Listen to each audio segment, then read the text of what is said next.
সবাইকে প্রীতি এবং শুভেচ্ছা জানিয়ে শুরু করছি মুক্তিযুদ্ধ বিষয়ক অনুষ্ঠান আমাদের মুক্তিযুদ্ধ। দর্শক মণ্ডলী, আজ আমরা এসেছি ঢাকা জেলার নবাবগঞ্জে। ঢাকা শহর থেকে মাত্র ২৮ কিলোমিটার দূরে এই যে অংশটি, এইটাই ছিল মুক্তিযোদ্ধাদের অভয়ারণ্য। এখানেই মুক্তিযোদ্ধারা অবস্থান করতেন এবং স্থানীয়ভাবে প্রশিক্ষণ গ্রহণ করেছিলেন। কেউ কেউ ভারতে গিয়েও প্রশিক্ষণ গ্রহণ করেছিলেন এবং ফিরে এসে এই জায়গায় বিভিন্ন রকমের প্রতিরোধ যুদ্ধে তারা অংশগ্রহণ করেছিলেন। আমরা আজ এখানকার স্থানীয় বীর মুক্তিযোদ্ধাদের মুখ থেকে শুনব তারা কিভাবে প্রশিক্ষণ গ্রহণ করেছিলেন এবং পাকিস্তানি হানাদার আর তাদের দোসরদের বিরুদ্ধে প্রতিরোধ যুদ্ধ রচনা করেছিলেন সেই সম্পর্কে।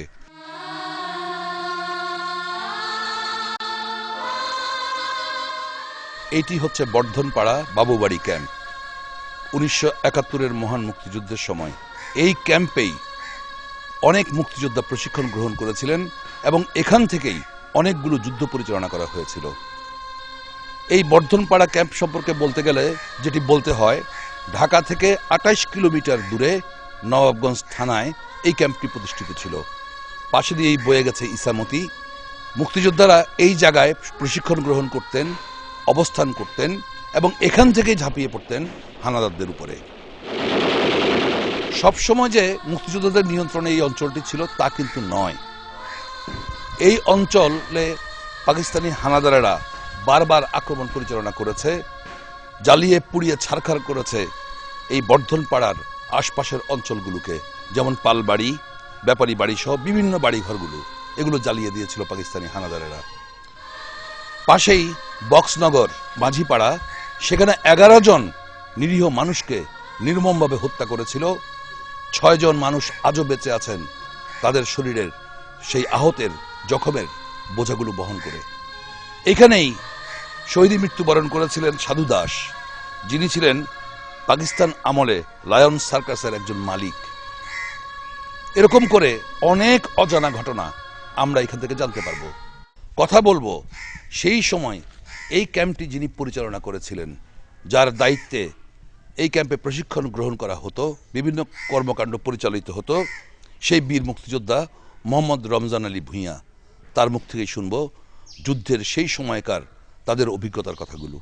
আমার এখানে ক্যাম্প ন্যস্ত হইল প্রায় ২০-২৫ জন বিডিআর, আর্মি, মিডিয়া এবং লোকাল ইন্ডিয়ান ট্রেনিং। তারা এখানে ক্যাম্প দেওয়ার পরে আমাদের এলাকার অত্র এলাকার ছেলেমেয়েরা আসলে আমরা কী করবো, বলে আমি বললাম তোমরা একটু ওয়েট করো। ওয়েট করার পরে আমি নিজে যাইয়া আর্মি আইব হোসেন আপনি পিয়ার তাকে নিয়ে আসলাম। তাকে নিয়ে আসার পরে এখানে ট্রেনিং আরম্ভ করি।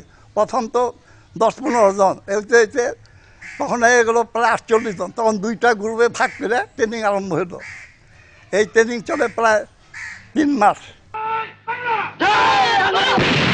মূলত এই অঞ্চলের অক্টোবর থেকে যে মানুষটি যুদ্ধের নেতৃত্ব দিয়েছিলেন তিনি হচ্ছেন মোহাম্মদ বদিউজ্জামান। তার আগে যিনি কমান্ডারের দায়িত্ব পালন করেছিলেন তার নাম শওকত হোসেন আঙ্গুর। তিনি আজ আমাদের মাঝে নেই। আমরা শুনব পরবর্তীতে যিনি দায়িত্বভার গ্রহণ করেছিলেন মোহাম্মদ বদিউজ্জামান, তার মুখ থেকে যুদ্ধকালীন সময়ের কথা। বঙ্গবন্ধু ডিক্লারেশন দিল আমরা যুদ্ধের জন্য প্রস্তুত হও। আমাকে পাঠাইল সেই মানিকগঞ্জে, এই লোকের বাড়িতে থেকে তুমি আর্মস নিয়ে আসবা। আমরা এই দলাশির পদ্মাসর পার হয়ে যাই আসলাম দোহারে। 17টা ডেমি রাইফেল নিয়ে আসলাম, বিভিন্ন জায়গায় দিলাম ট্রেনিং। এগেও পৌঁছলাম, এর যে সে ট্রেনিং দেয়। তা আমরা রেডি হইয়া সমানে এলাকা থেকে মুক্তিযোদ্ধা পাঠানোর জন্য আমি, খন্দকার হারুন, তারপরে আজিমুদ্দিন মুন্সি, তারপরে এই যে আলতাফ আর মান্নান, এর অনেকজনে মিলে সমানে মানুষের বাড়িতে যায় যুদ্ধে লোক পাঠাই। বড় বড় নেতারা কল কি তোমরা যুদ্ধের জন্য প্রস্তুত হও, কোথায় যাইবে? দেহরাদুন তোমাকে পাঠানো। যারা গ্রাজুয়েটের নিচে না, গ্রাজুয়েট যারা আছো, যারা উপরে আছো তাকে শিক্ষিত লোক আমরা দেহরাদুন পাঠাবো। ঠিক আছে, আমরা যাম। আমরা রওনা হলাম দেহরাদুনতে, ট্রেনিং নিলাম। বিভিন্ন জায়গায় যুদ্ধে আমাকে মেজর হায়দার সাহেব পাঠাইতো, যুদ্ধে পাঠাইতো। তখন আমরা যুদ্ধ করে আবার ক্যাম্পে ফিরাইতাম। আমি হায়দার সাহেবরে বললাম যে আমাকে তো এলাকায় মুক্তিযোদ্ধারা যুদ্ধ করে কুলাইতে পারতেছে না, আমাকেও সেখানে পাঠান। হায়দার সাহেব কয় তারাও তোমার দরকার আছে, থাকো। একদিন যুদ্ধ করতেছে, একটা ছেলেকে কাশিম আমার লগে থাকে, এলএমজি চালায়, মাত্র বিয়ে করছে। কয় কি আমি আসছি, আমার বোনের ধরে নিয়ে গেছে, বিয়ে তার ঠিক হয়েছে, তারে ধরে নিয়ে গেছে, আজ পর্যন্ত ফিরত পাই নাই। আমার মা একে বাবা তুই আমার এক পোলা, তুই যুদ্ধ যায় মর। তাই তাই আসছি, আপনার আমার ভালো লাগছে, আপনার লোক আমি যুদ্ধ করি। 2 দিন 3 দিন যুদ্ধ করার পরে সকালবেলা হঠাৎ করে এসে জয় বাংলা স্লোগানটা দেখতে উঠছে পরে ওরে করছে টেস্ট করে একটা গুলি লাগাই দিয়েছে। দেশে আসলাম অক্টোবরের 4 তারিখে। আঙ্গুর আসে, আঙ্গুরের লোক দেখা হইলো, আঙ্গুর আমি যাই গে, আমি তো ট্রেনিং কমপ্লিট, তাহলে তুই যাই তাইলে চার্জ বুঝে নিস, কমান্ডারি করিস। ও চার্জ কমান্ডারি আসলাম, আসার পরে আমি 100-150 বাহিনী নিয়ে ঢাকায় এখানে ইন করার পরে আঙ্গুর হইলো কমান্ডার। তো মেজর হায়দার আমার চিঠি দিয়ে দিল যে দেরাদুন ট্রেনিংপ্রাপ্ত কমান্ডার হালিম চৌধুরী সাহেবের কাছে, মানিকগঞ্জ হালিম চৌধুরী সাহেব আমাকে ইন কমান্ড, তার কাছে দিল যে তারে যেভাবে পারো তার কমান্ডার দায়িত্ব দেবে। যন্ত্রাইলে অন্য একটা বড় বট গাছ আছে, তখন আমি 21 জন বাহিনী নিয়ে টেলিমজি সহ এবং প্লেন উড়াইবার জন্য 3 ইঞ্চ মোটর সহ নিয়ে এসে আমরা ফোন নাথিং 2-1 জন আর্মি দেখে নবগঞ্জ স্কুলের সামনে সমানে ফায়ারটার করলাম। ফায়ার দিলাম। প্রথম দিন আমরা মারা গেলাম না, ওরাও মারা গেছে কিনা জানি না। দ্বিতীয় দিন আবার ওখানে দিত, ওই দ্বিতীয় দিন 7 জন আর্মি বেলুসি, একজন নাম অজর। সেই অজরে করলাম কি তুই যখন একটু চালু তো তোরে এই ক্যাম্পের চার্জে দিলাম, যদি কোনো তোর বাহিনীর দ্বার চলে যায় তাহলে মাইরা ফেলে দিব। অগ দেখার জন্য গেটে এখানে একটা বিরাট গেট ছিল, বিরাট বাড়ি তো হিন্দু বাড়ি, সমানে লোক হইতো, শত লোক, যাকে ধরে আনছে তাকে দেখুন, দেখে আমাকে লোক স্লোগান দিত জয় বাংলা জয় বঙ্গবন্ধু। এই নবাবগঞ্জের কথা যদি বলতে হয় তাহলে দুটো বিষয় এখানে উল্লেখ করার মতো। একটি বিষয় হচ্ছে যে একদল মুক্তিযোদ্ধা যাদের সংখ্যা 50, 60 কিংবা সর্বোচ্চ 70 হতে পারে, এরকম সংখ্যার মুক্তিযোদ্ধারা যারা ভারতে গিয়ে প্রশিক্ষণ গ্রহণ করেছিলেন। কিন্তু অধিকাংশ মুক্তিযোদ্ধারাই এইখানে স্থানীয়ভাবে যে সমস্ত মুক্তিযোদ্ধারা প্রশিক্ষণ গ্রহণ করে এসেছিলেন তাদের নেতৃত্বে প্রশিক্ষণ দিয়ে তারা যুদ্ধে অংশগ্রহণ করেছিলেন। আমরা তাদেরকে কি বলবো? অবশ্যই বলবো তারা একজন মুক্তিযোদ্ধা। আমরা চাই এই সমস্ত মুক্তিযোদ্ধারা যারা সেদিন দৃপ্ত শপথ নিয়ে স্থানীয়ভাবেও প্রশিক্ষণ গ্রহণ করেছিলেন এবং লড়াইয়ে অংশগ্রহণ করেছিলেন, তারা যেন 1000 বছরের শ্রেষ্ঠ সন্তান হিসেবে, একজন বীর মুক্তিযোদ্ধা হিসেবে স্বীকৃতি নিয়ে এই পৃথিবী থেকে বিদায় নিতে পারে। এই ক্যাম্পেই প্রশিক্ষণ গ্রহণ করে যে মুক্তিযুদ্ধে অংশগ্রহণ করেছিলেন তেমনি একজন বীর মুক্তিযোদ্ধা শেখ জামাল উদ্দিন। আমরা শেখ জামাল উদ্দিনের মুখ থেকে শুনি তারা কিভাবে এখানে প্রশিক্ষণ গ্রহণ করলেন এবং যুদ্ধ করলেন কিভাবে। বাবুবাড়ি ক্যাম্পে বর্ধনপাড়া 48 জন মুক্তিযোদ্ধা আমরা ট্রেনিং করি। তৈব আহমেদের নেতৃত্বে এখানে আমরা ট্রেনিং করি। অতএব সে আমাকে সবসময় এ ব্যাপারে সহযোগিতা করছে এবং ট্রেনিং করছে, যখন যা প্রয়োজন উনি ওটা করছে। তার নেতৃত্বে আলগিচর এবং কোমরগঞ্জ 2টা যুদ্ধে আমরা অংশগ্রহণ করেছি এবং নবাবগঞ্জে যুদ্ধগ্রহণ করেছি। তখন তো সম্পূর্ণ অস্ত্র ছিল না, হয়তো কারো সিভিল গান ছিল, কারো কাছে রাইফেল ছিল, তার কাছে এলএমজি ছিল, তার কাছে স্ট্যান্ড ছিল, এটা সিঙ্গেল ছিল। আর অ্যামনিশনও আমাদের হাতে খুব কম ছিল, কারণ ওখানে একটা বেল থাকে, ওই বেলের মধ্যে যে কটা অ্যামনিশন নেওয়া সম্ভব ওই কটা নিয়েছি। এমনি এক্সট্রা কোনো বক্স আমাদের ছিল না। ক্যাম্পে থেকে যে আমরা গেলাম, যাওয়ার পরে আমরা ওখানে বাঙ্কার করলাম, বাঙ্কার কইরা ওরা যখন আসতেছিল তখন আমরা হিট করি, অর্থাৎ গুলি করি ওদের সাথে। গোলাগুলির পর তখন ওরা অন্য সময় কি করলো, কতক্ষণ পরে থাকার পর ওরা আস্তে করে লঞ্চ, একদিকে মানে নদী, তো নদীর ওই সাইডে নেইমা ওরা ওদিকে চলে গেল। মূলত নবাবগঞ্জ উপজেলার বক্সনগর ইউনিয়নের এই বর্ধনপাড়া, এই অংশটা ছিল তুলনামূলকভাবে অনেক বন্ধুর একটি অংশ। এখানে খুব সহজেই পাকিস্তানি হানাদারেরা আসতে পারত না। মূলত তারা সকাল 10টা থেকে দিনের আলো থাকা মুহূর্তটা, যে সময়টা থাকে, মূলত সেই সময়টাতেই তারা তাদের অপারেশনগুলো পরিচালনা করত এবং তারা ফিরে যেত নবাবগঞ্জ সদরে, সেখানেই তারা অবস্থান করত। পুরো যুদ্ধের সময়টাই তারা এইভাবে বিভিন্ন সময় বিভিন্ন অঞ্চলে হানা দিয়েছে, মুক্তিযোদ্ধাদেরকে ক্ষতিগ্রস্ত করেছে, বাড়িঘরগুলোতে অগ্নিসংযোগ করেছে, গণহত্যা চালিয়েছে। কিন্তু সামনাসামনি যুদ্ধ করার মতো দুঃসাহস কোনোদিনই পাকিস্তানি হানাদারেরা দেখায়নি। দুর্বোধ্য অংশ হিসাবে এখানেই মুক্তিযোদ্ধারা তাদের ক্যাম্পটি স্থাপন করেছিলেন এবং এখানেই প্রশিক্ষণ গ্রহণ করেছিলেন। এই ক্যাম্পের যারা মুক্তিযোদ্ধা ছিলেন, বিশেষ করে 48 জন যে মুক্তিযোদ্ধাদের কথা বলা হচ্ছে, তারা কমরগঞ্জ, সুবরিয়া, আলগিচর এবং নবাবগঞ্জের অপারেশনগুলোতেও অংশগ্রহণ করেছিলেন। আমরা কথা বলছি তেমনই একজন বীর মুক্তিযোদ্ধা আব্দুস সালাম সিদ্দিকী, যিনি ওই সময় একটি সেকশনের দায়িত্বে নিয়োজিত ছিলেন। আমরা তার মুখ থেকে শুনি যুদ্ধকালীন সময়ের কথাগুলো। আমাদের এখানে যুদ্ধ হয়েছে কুমোরগঞ্জ, সুবরিয়া, আলগিচর। তবে আমি একটা সেকশন কমান্ডার ছিলাম যুদ্ধকালীন, এবং 3 জন ছিলাম, তার মধ্যে আমি একজন। তো আমাদের মূল দায়িত্ব ছিল কুমোরগঞ্জ থেকে বক্সনগর পর্যন্ত রক্ষণাবেক্ষণ করা, যাতে পাকিস্তানি বাহিনীরা কিভাবে কোথায় যাচ্ছে। যেদিন ওরা নবাবগঞ্জ সদর থেকে পালিয়ে যাচ্ছিল, সেই 24শে নভেম্বর, তো সেই দিন ওদেরকে আমরা বিশেষ করে আমার নেতৃত্বে এই সুবরিয়াতে আমরা ওদেরকে অ্যাটাক করি।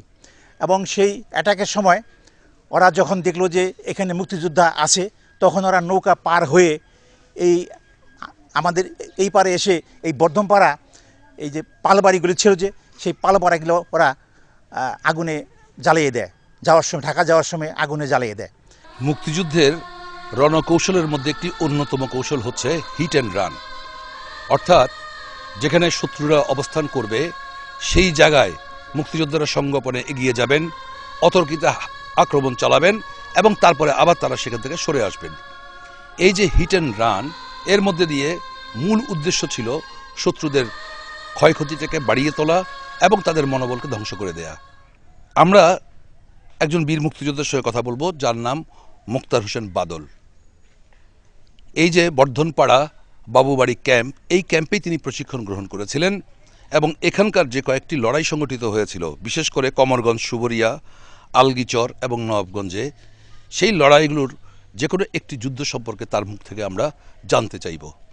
আমরা ট্রেনিং শেষ করে আমাদের এই কোমরগঞ্জ, যখন আমাদের শত্রু এখানে আমাদের মোকাবেলা হয়, আমরা আমাদের বাবুবাজার ক্যাম্পের যে পরিচালক হিসাবে যে দায়িত্ব পালন করছিলেন, তখন ফ্লাইট লেফটেন্যান্ট তৈয়ব আহমেদ সাহেবের নেতৃত্বে আমরা ট্রেনিং প্রাপ্ত, তার অধীনে যারা আমরা ট্রেনিং নিয়েছি, আমরা তার সাথে যুদ্ধে সহযোগিতার জন্য আমরা সেই যুদ্ধের শত্রুর মোকাবেলা করার জন্য আমরা সেই পয়েন্টে আমরা যাই। আমাদের যে নির্দেশ ছিল যে যেহেতু আমরা দেশের ট্রেনিং প্রাপ্ত, কাজে আমাদেরকে বেশি ঝুঁকির মধ্যে না দিয়ে তাদেরকে আমাদের বিভিন্ন সহযোগিতায় আমাদেরকে সেই যুদ্ধে আমাদের সামিল হওয়ার সুযোগ করে দিয়েছিলেন। তাই আমরাও তখন আমাদের শত্রুর ভয় আমাদের মধ্যে ছিল না, কিন্তু আমরা যুদ্ধে কতটা সহযোগিতা করতে পারবো, যুদ্ধে আমরা কিভাবে শত্রুকে আমরা আঘাত করতে পারবো, আমরা আমাদের উস্তাদ যারা আমাদের পরিচালনা করছে তাদের সবসময় তাদের নির্দেশের অপেক্ষায় থাকতাম এবং তারা যখন যেটা বলতো আমরা সেইভাবে আমরা তাদেরকে সহযোগিতা করি। এবং ওই দিনকের ঘটনায় আমার মনে হয় আনুমানিক 10:30-11টার সময় শত্রু এখানে আমাদের উপর আঘাত হানার জন্য শত্রু সেই পাকিস্তানি হানাদার তারা এখানে হাজির হয়।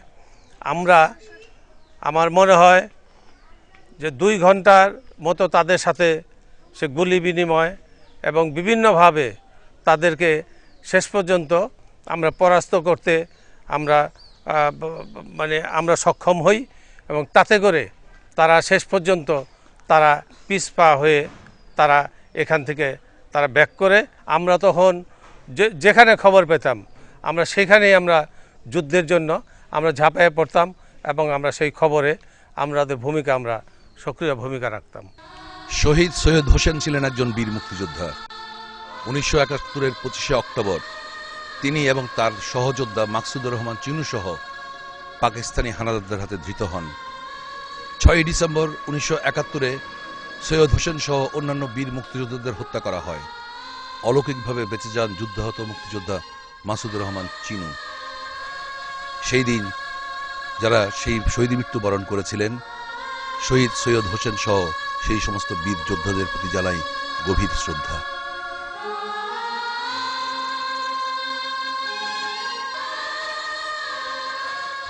এই সেই ইসামতি নদী, নবাবগঞ্জের উপর দিয়ে বয়ে গেছে এই নদীটি। মূলত নবাবগঞ্জ থেকে ঢাকার দিকে যাওয়ার সময় পাকিস্তানি হানাদারেরা এই নদীপথটি ব্যবহার করত। শুধু তাই নয়, বিভিন্ন জনপদগুলোতে যে আক্রমণ হামলাগুলো চালিয়েছিল এই হানাদারেরা, তারা তখন এই নদীটাই ব্যবহার করত। মুক্তিযোদ্ধাদের অবস্থানও ছিল নদীর পাড়েই। তারা বিশেষ করে চর আলগি যে অংশটি আছে সেখানে এবং বর্ধনপাড়া, এই দুই জায়গায় ক্যাম্প করে এখানে অবস্থান করতেন এবং তারা এমবুশ করতেন। এই জায়গায় বেশ কটি লড়াই সংগঠিত হয়েছিল। এই লড়াইগুলোর যিনি নেতৃত্ব দিয়েছিলেন তিনি হচ্ছেন ফ্লাইট লেফটেন্যান্ট তৈয়ব আহমেদ। তারই সুযোগ্য সন্তান, তিনিও একজন বীর মুক্তিযোদ্ধা, তাসলিম আহমেদ, যিনি সেই যুদ্ধ সম্পর্কে আমাদের বলবেন। এই সেই নদীর পার যার এই পারে বর্ধনপাড়া এবং ওই পারে আলগির চর। এই পারে বর্ধনপাড়ার সাইডে আমি একাধিকবার যুদ্ধে অংশগ্রহণ করেছি। একবার আমরা এখানে যে পারাপারের নৌকাগুলো থাকতো সেগুলো আমরা ডুবিয়ে দেই, তারপরেও তারা ম্যানেজ করে ওই পারে আসে। আমরা বার আমরা ওদের সাথে কোলাতে পারি নাই, কিন্তু ওরা নবাবগঞ্জ থেকে যখন মুভ করতো, এই পথেই মুভ করতো, নবাবগঞ্জ থেকে পার হয়ে আলগিচর দিয়ে এসে বর্ধনপাড়া দিয়ে উঠে ঢাকার দিকে ওরা যেত আর কি। আর সেই সময় এই দুই পাশের যত বাড়িঘর ছিল সবগুলো বাড়িঘর তারা পুড়িয়ে দিয়েছিল। তারপরে আপনার এখানে আমাদের বর্ধনপাড়ার যে বিখ্যাত সার্কাসের যে মালিক, লায়ন সার্কাসের সাধু দাস, তাকে হত্যা করে। এরকম অনেক যুদ্ধেই আমি এখানে অংশগ্রহণ করি আমার বাবার সঙ্গে। এইটি হচ্ছে ছোট বক্সনগর মাঝিপাড়া। এইখানে 1971-এর মহান মুক্তিযুদ্ধের সময় ছিল অনেকগুলো রাজবংশী পরিবারের বসবাস। পাশেই বয়ে গেছে ইসামতি নদী।